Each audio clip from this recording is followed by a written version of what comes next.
Mojo, Travis Brown, and I have been sent here today to help each and every one of you in this room catch the mojo. Everybody say mojo! Mojo! Say mojo! Mojo! Say mojo! Mojo! That's right, we're here to talk about how do we get the mojo. How do we develop that contagious momentum that starts with each and every one of us. And it starts on the inside of us and it builds. So that every person that we meet, every person that we can touch, we can affect their lives. And I'm talking about your spouses, your husbands, your wives, your significant others, your kids, your coworkers, your bosses, and even those people that you don't even know. But when they meet you, they know one thing: that person's different. They have the ability to build people up. They have the ability to praise people.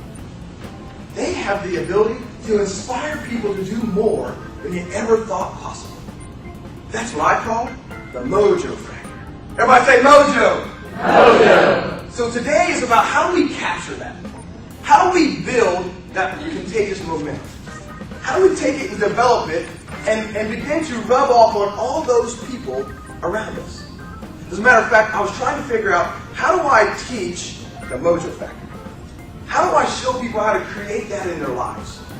And so what I did was I created 10 powerful principles, 10 factors that allow us to build the mojo in our life. Where we take the people we have and we now start to invest in them, mentor them, develop them, coach them, guide them to their levels of success. And then we start looking at, well, how do I become a developer of people? How do I get people to do wonderful things? How do I share with people that they have so much power within themselves that they can accomplish so many great things? And see, when I'm stuck in a supervisory position, I don't think like that. Leadership now, how can I invest in you? How can I show you, tell you, teach you, so that you know that you can do great things? So that you believe it's not just possible for me, but it's possible for you.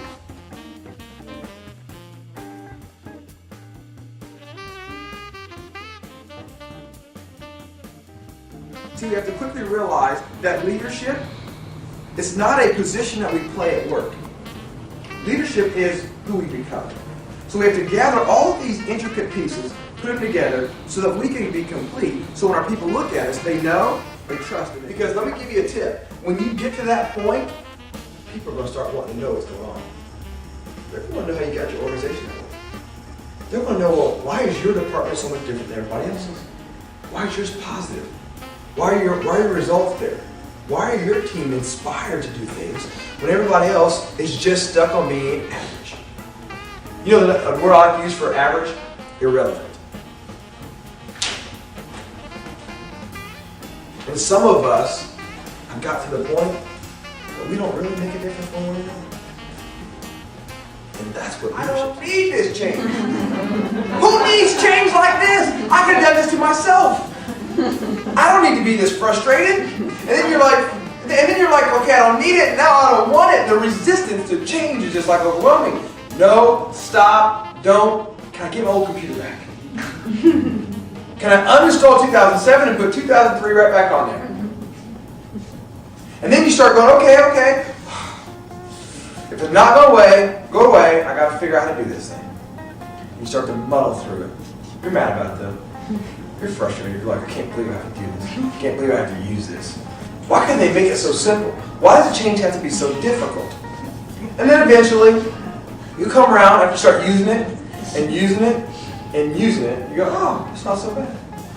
It's alright. Oh, it's got this little cool feature. My other one didn't do that. See, some of us are stuck in a typewriter mentality. Let me go back and get my typewriter and type a document. Could you imagine having to type up stuff on a typewriter now? I'm not talking about one document, I'm talking about stuff, all that stuff. But you remember how that change took place? I know you don't. But what happened was, it was like this. You probably never seen, you know how you go to a typewriter? You type. Yeah. Type. Oh, I messed up. Right out.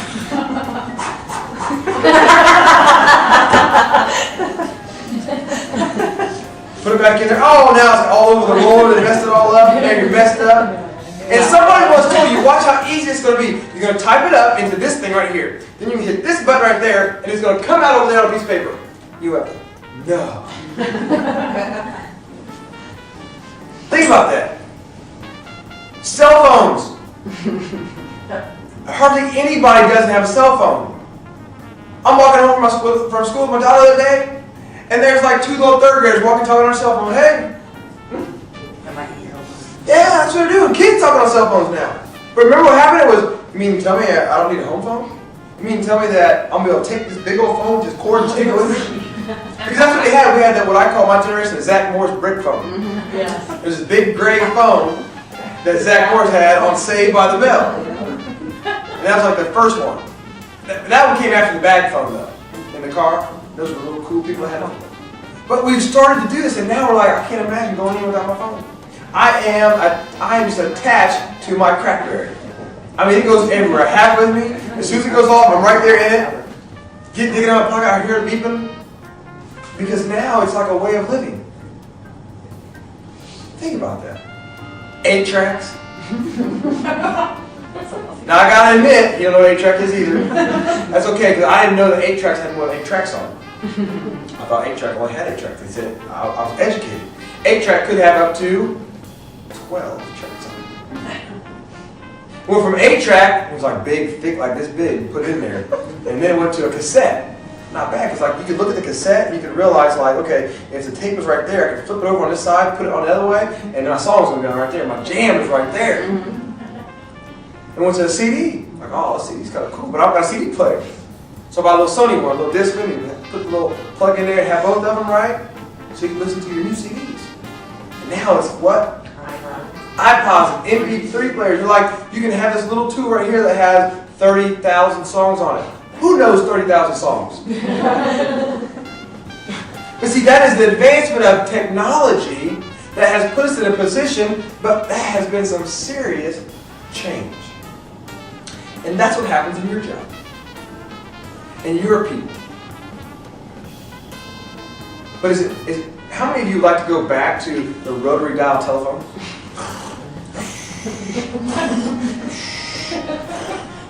And if you mess up one number, man, I gotta start all over. It's usually the last number. Oh, that would be so frustrating. But who wants to go back to that? But how many people fought it? Let's go back to that 8-track or an album.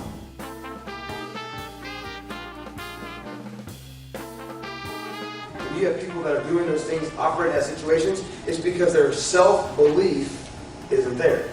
And as leaders, it's our job to help. How powerful is it when we take 1 minute to praise somebody? 60 seconds to just tell somebody how important they are, show them how much we appreciate what they're doing, and pat them on the back for the things that they're doing. When it comes down to it, what is leadership?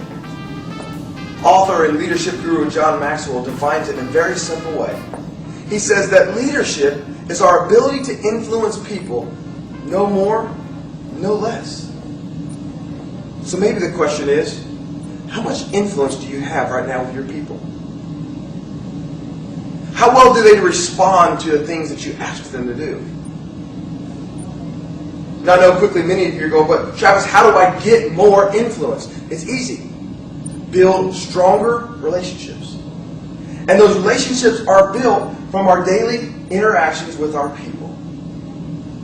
So how well do you interact with your staff right now? How successful are your relationships with your staff?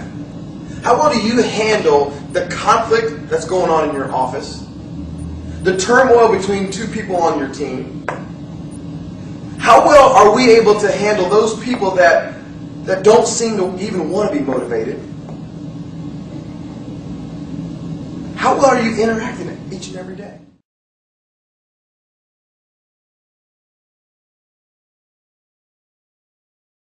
I'm talking about the contagious momentum that each of us carries within ourselves.